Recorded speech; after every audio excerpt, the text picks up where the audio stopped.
check this out! Gorgeous! Hey guys, it is me, Arnold, and today we are taking a bougie brunch to the next level. Literally on top of a mountain. Wow, look at this, we made it. Today I am making a beet cured salmon with caper cream cheese and a pickled vegetable salad. So, what I'm gonna make for you today, brunch, take 67. We say we, but then I say I, and we're not 68. So what we're making today, take 69. What I'm making for you today is a beet cured salmon with a caper cream cheese and a pickled cucumber and radish salad. So to start the curing process, I'm putting equal parts sugar and salt into just any flat dish. And really you can incorporate anything you want into a cure. Some nice spices, you know, like cumin or coriander if you have it. I don't have it. I also want to add some more flavor, so I'm gonna use some lemon zest, not the lemon juice, but I don't have a zester either. And I want to be cautious when I peel this to not get too much of the white. The pit, this is called the pith. See how opaque and translucent this lemon is? So we're gonna do a nice thin julienne. And then I'm gonna turn the julienne. Already beautiful, right? It smells really bright. Now I'm gonna take some dill because dill is a perfect pairing with salmon. After you make this, you're gonna be a big dill. So I'm gonna mix all this together like sands in an hourglass. This is the dill of our lives. You know what's gonna beat this and take it to the next place? Are these. Normally when a beet cured salmon happens, you use raw beets. These are already roasted, but I'm gonna go for it and we will know soon enough, right, if it does or does not work. Because they're so bright and vibrant in color, it'll help add a little bit more excitement into an already vibrant fish. This is 2/3 of one side of the fish. You know, a fish has, this is a fish, there's two sides, the ribs down the middle. This is for 2 people, so maybe about 9 ounces per person. This right here is the belly side, and I'm just gonna cut this off. There's nothing wrong with it, but I'm gonna save it and make myself like a fun salmon tartare or something for later. All we're gonna do is coat this on both sides. Look at that. So there we go, and look how beautifully we're just putting this on both sides. Now I'm just going to take these beets. Hopefully they'll do to the salmon what they're doing to my fingers. Get it? See, look, it's already dyeing it. So this is gonna work. I want to coat all of that. I'm gonna place the beets on one side a little bit, right here. I'm gonna take the salmon and place it on top. And I'm gonna take the rest of this cure, place it and pat it on top on the other side, just like so. I'm gonna place it on this plate. Then I'm gonna take this plate and just kind of cut the excess.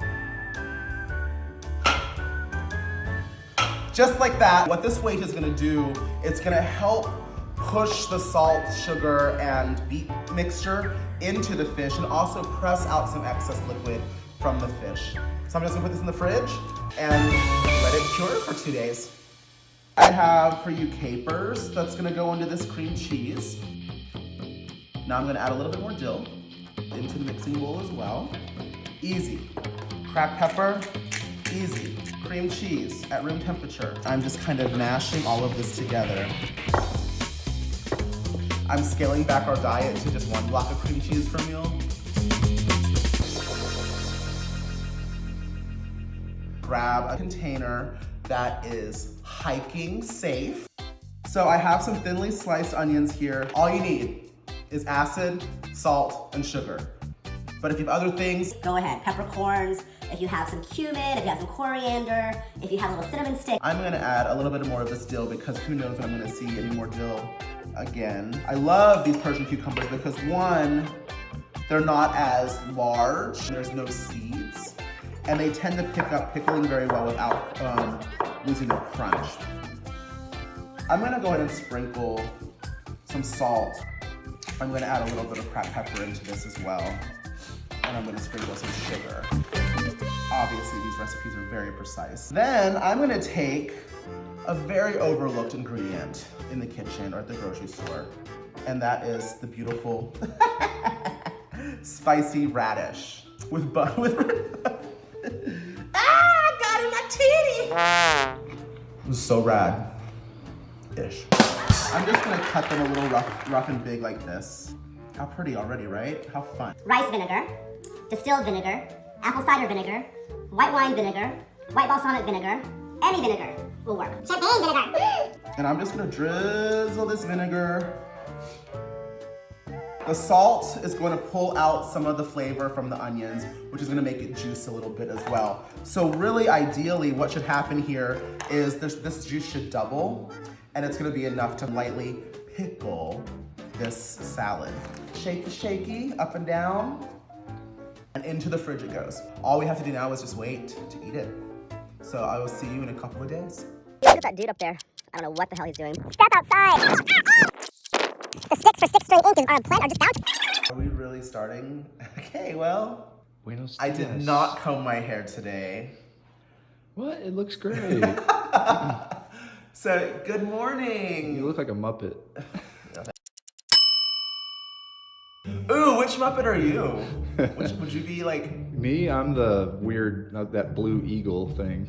Oh yeah, you are. What would I be? I would be. You're Ernie. I would love to be Janice. Or Jan. Is it Jan with the spaghetti hair that's like. Oh yeah, yeah. But- You can be Ernie, I'll be Bert. Bert and They're Ernie. not Muppets. Those are Sesame Street characters. Those are Muppets. Those are the Muppets. Sesame Street is the Muppets. Kermit. What the Oscar the frog is a Grouch. Muppet? A Muppet? Huh? Who's a Muppet? What? Yeah, Kermit's a Muppets. Muppet. Miss Piggy's a Muppet. They're not on Sesame Street. Yeah, they are. Occasionally. Aren't they? Welcome back. I'm awake. It is day 2.5, day 3 of the beet cured salmon process. So let's see where we are with this. It looks like some kind of magic happened here.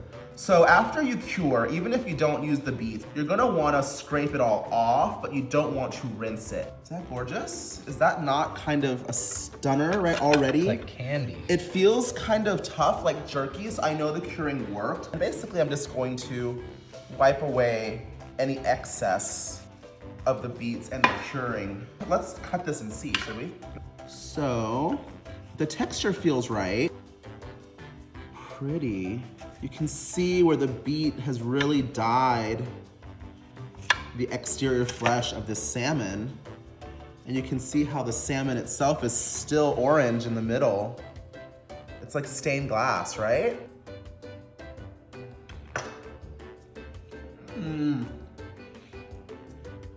This is so correct. The pickled vegetables that I made with you guys the other day, you can see how the radish's red color has kind of dyed with the vinegar and released some liquid into the cucumbers. And there are onions underneath as well. So this should be really stunning to eat.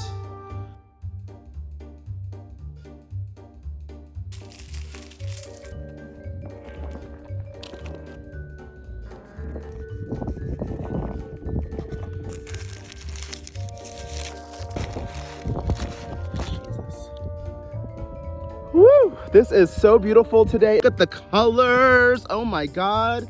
This is the beet cured salmon with caper cream cheese and a radish cucumber pickled salad, avocado, fresh tomato, bagels, my favorite jam, and to finish it all off, Ren, some gorgeous desert flowers.